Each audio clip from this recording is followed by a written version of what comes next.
Хэрвээ та саяхан Лос Анжелес хотын МакАртур паркаар алхсан бол Америкийн хамгийн том хотуудын нэгэнд байна гэдгээ ч мартах шахна. Тэнд хүүхдүүд тоглож өндөр настнууд зугаалах нь бүхэл ногоон зүлгэн дээр, сандлууд дээр бүр цаашлаад зэрэглэдэх гудамжнууд руу хальсан хөвглөрөн хөвтөх хүмүүсээс өөрзүүл харагдахгүй. Тэд маань сурсан байдалтай зарим нь гартаа тугуулган цаас сорвол гурс атгасаар хөвтөн. Эндхийн агаар нь хүжиллэг шээс цөхрлийн үнрээр дүүрч замын хажууд үхсэн хархнууд хөвглөрнө. Орон нутгийнхан паркийн зартай гудамжнуудын нэгийг фентанилийн гудамж гэж нэрлэдэг болсон. Энэ газар одоо парк биш, ил задгай харзах шиг мансууруулах бодисын худалдааны төв, мөн асар том орон гэргүүчүүдийн хуаран болж хувирчээ. Дэрэгдэх гудамжны оршин суугч Жон Аллер өнгөрсөн 10 жилд энэ газрынхаа уналтыг харсан бөгөөд сүүлийн 3 жилд бүр огцомд орооцсон. Энэ газар мансууруулах бодисын үүр хотын бодит хар тамхины хорогдох байр болчихсон хэмээн тэргэлдэг. Хар тамхичид дээвэр дээр гарч гэрлүү нэвтрэхээс сэргийлэхийн тулд хэдэн 10,000 доллар зарцуулж хизээж эвдэж чадахгүй могоо шиг ирээн өргөст тор суйрлуулах шаардлагатай болсон. Гэхдээ үүнээс жилүү цочирдом зүйл бол энэ бүхнийг тодорхой хэмжээнд албан ёсоор зөвшөөрөх бүр санхүүжүүлэх шинжтэй байгаад оршино. Лос Анжелес хотоос санхүүжилттэй нэгэн төрлийн бус байгууллага өдөр бүр парк даяар үнгүй аюулгүй хэрэглээний багц тараадаг бөгөөд үүнд нь тариур, метамфетамин эсвэл кокаин татах гурс туулган цаас багтана. Эдгээрийг авахаар дараалал зогсогчдын олонх нь бүр гэр оронгүйчүүд ч биш, зарим нь өөр газар амьдардаг атлаа өдөр бүр зориуд эндэрж үнгүй хэрэгсэл цуглуулдаг. Нэгэн цагт олон нийтийн ногоон уушиг байсан энэ парк одоо оршин суугчдын дунд зомби парк, зомби бүс хэмээн харамсалтайгаар нэрлэгддэг болов. Энд мансууруулах бодисын хэтрүүлэн хэрэглэх явдал цаг тутамд гарч үхэл өдөр тутмын үйл явдал болсон. Байгалийн гамшиг биш, харин хүний гараар бий болсон эмгэнэл. Фентанилийн үхлийн сар хүрээ. Энэ бүхний гол шалтгаан нь фентанил хэмээх нийллэг опиод. Энэ бодис нь морфиноос 100 дахин, героиноос 50 дахин хүчтэй, дөнгөж 2 мг, дөрвөн ширхэг давсны ширхэгтэй тэнцэх хэмжээ нь насанд хүрсэн хүнийг алхахад хаангалттай. Гэвч Лос Анжелесийн гудамжинд нэг тун ердөө $5 орчим үнэтэй туйлын хямдхан.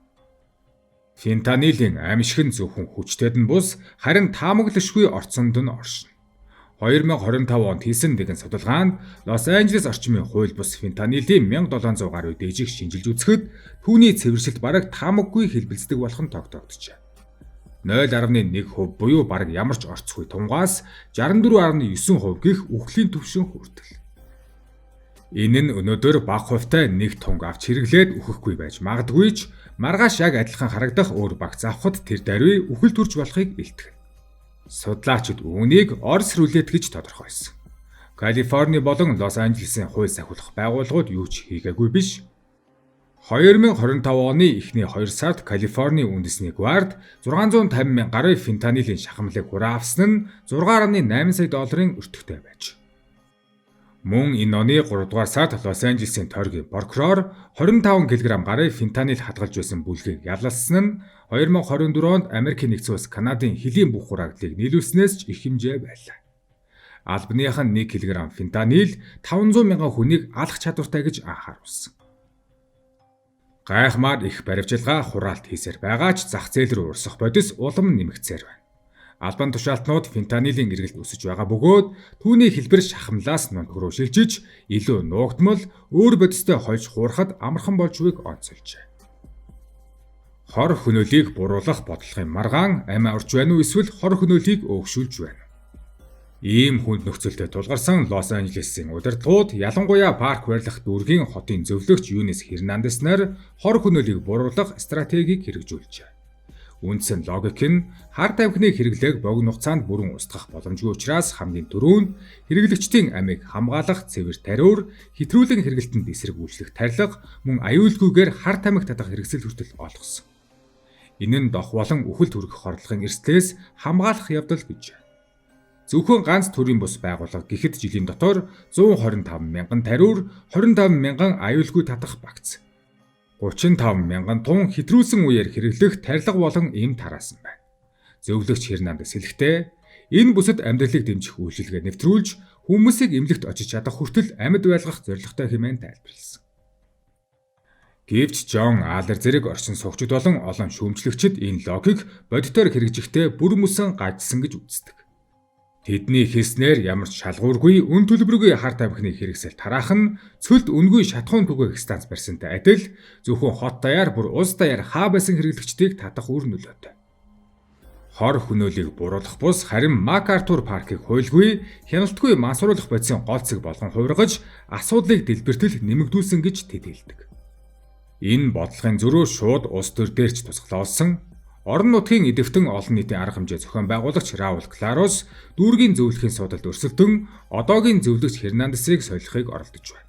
Раул хэлэхдээ одоогийн бодлого бол зүгээр л оршин тогтнохыг зөвшөөрөөд бүхнийг тухтай харагдуулах гэсэн харин бодит үр дүн нь байдлыг улам дордуулж байна гэж шүүмжлэв. Тэр хэрвээ сонгогдвол парк дотор чиргүүд амьдарч парк цэвэрлэгдэх хүртэл өдөр бүр тэнд амьдрна гэж мэдгдсэн.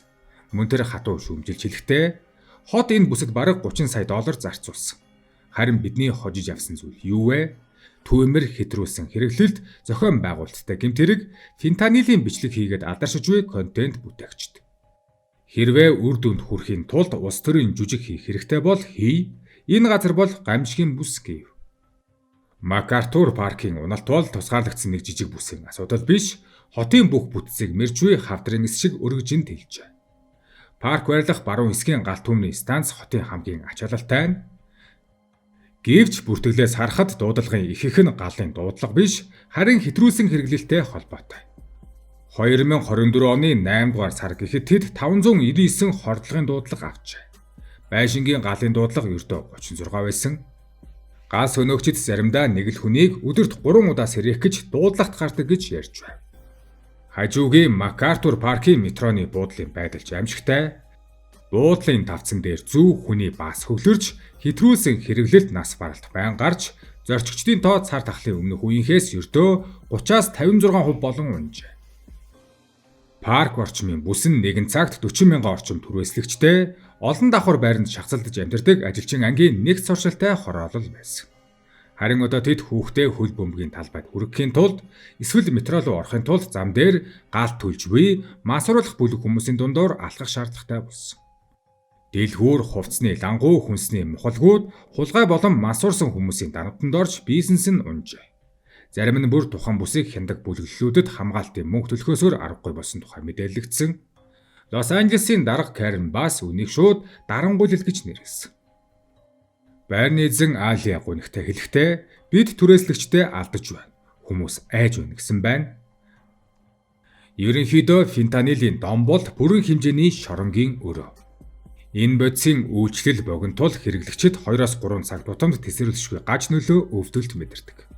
Ингэснээр амьдрал нь нэг л зорилготой болдог. Мөнгө олох, хар тамхи авах, хэрэглэх. Ийм хар циклээс гарах аргагүй мэд. Ийм нөхцөл тэд нийгмийн ажилтнтай холбогдох, орон байр хүсэх, имчилгээ авах бараг боломжгүй. Парк дахь олон орон гэргүйчүүдэд хар тамхи нь өөрийн гэсэн өвчин намдагч болж, гудамжинд тесэж амьдрахын тулд хүйтэн, өлсгөлөн, сэтгэл готрал, ичхүүртэйгээ эвдрэх хэрэгтэй болсон. Харин орон байрны тусламж авч хар тамхинаас гарч чадсан Ричард хэлэхдээ хар тамхигүйгээр би зүгээр л амьд явж чадахгүй байсан. Опиодууд нь биеийн болон сэтгэлийн бүх төрлийн өвдөлтийг намдаадаг хэмээн ярьжээ. Тэгвэл гарц эмчилгээ хаана байна вэ? Хариулт нь бас л гутрамар. Фентанилийн халдварын гаж нөлөө болоод үүнээс гарах арга нь уламжлалт героиноос гарахаас илүү хүчтэй таамаглашгүй. Ердийн хэрэгэлдэг фентанилаас гарах эмүүдийг буруу зохисгүй хэрэглэвэл аимшигтай хүчтэй өвдөлттэй гаж нөлөө хөдөөж эмчилгээ авах гэж оролцсон хүмүүсийн 5 хүн тутмын нэг нь эхний алхамдаа бууж өгдөг. Өөр нэг юм болох метадон үр дүнтэйж шингэн гав гэж нэрлэдэг. Хэрэглэгч өдөр бүр заасан газраас тунгаа авах ёстой. Өөрөөр хэлбэл тэднийг хар тамхины дүүргүүдэд төвөгжиж орхидог. Jennifer Hyde гэх мэт суур төвчний нийгмийн ажилтнууд ганцаараа ихтгэлцэл үүсгэн 100 гаруй хэрэглэгчийг гэр бүлтэй нь холбож, бичиг баримттай болгон, орон байр хүсэгтэн тусалж, хэд хэдийг нь амжилттай шинэ гэртэн байршуулсан ч энэ бүхний хажууд түүний хөдөлмөр далайд тусал мэт. МакАртур паркийн эмгэнэл бол Америкийн нэгдсэн улсын хар тамхины бодлогодох гүн хуваагдал, системийн алдааг тусгасан гажиг тойл юм. Нэг талд хор хөнөөлийг бууруулах нэрийн дор хүмүүнлэгийн хандлага ярьдагч бодитоор масууруулах бодисын хорогдох байр бий болгож мэдэх төсөл хөтөлбөрүүд. Нөгөө талд айцаар амьдрал нь бүдгэрсэн энгийн иргэд өргөс тороор өөрийгөө хамгаална. Нэг талд аврах хэмжээний маасруулах бодисын эсрэг ажиллагаа, нөгөө талд өдрөөс өдөрт нэмэгдэн урсах тааварлахгүй орцтой гинтийн сюрприз шиг аюултай фентанилийн нийлүүлэлт. Энэ зомби парк дээр ямар ч Холливуудын фантаз байхгүй. Харин өдөр тутмын бодит үхэл зовлон нийгмийн дөрөтлөл байдаг. Энэ бол зөвхөн нэг паркийн алдаа биш, харин нэг хотын бодлаан төрөгдөл, бүр засаглалын фиса хүртэл бодит байдлын шалгалтанд онож үг харуулах эмгэнэлт дүр зураг юм. Америкийн нэгдсэн улсад 2025 оны 4-р сарын 30-ны байдлаар сүүлийн 12 сарын хугацаанд 76500 хүн маасруулах бодис хэтрүүлсэн хэрэглэснээс болж нас барсан гэж мэдээлэгдсэн. Энэ нь өдөрт дунджаар 210 хүн нас барж байна гэсэн үг. Дээд амжилт нь 2022 онд 110,900 хүн байсан бөгөөд саяхны жилүүдэд тоо буурсан ч үхлийн хэмжээ маш өндөр хэвээр байна. 2024-өөс 25 оны мэдээллээр өдөрт дунджаар 200-аас дээш хүн маасруулах бодис хэтрүүлснээс шалтгаалan нас барж байна. Ихэнх нь фентанилтай холбоотой, маш бага тунгаарч үхэлд хүргэж чаддаг. Айтар хяналтгүй, ямар тун агуулснаа хэрэглэгч мэддэггүй нөхцөлд гинэт хордлого үүсгдэг. Бусад маасруулах бодистой холилдсон тохиолдол нь үхлийн эрсдлийг улам нэмэгдүүлдэг. Яг одоо МакАртур парк шиг газрууд олон мужид, олон том хотуудад бий болоод байгаа бөгөөд Америкчүүдийн хамгийн том толгойн өвчин болжээ.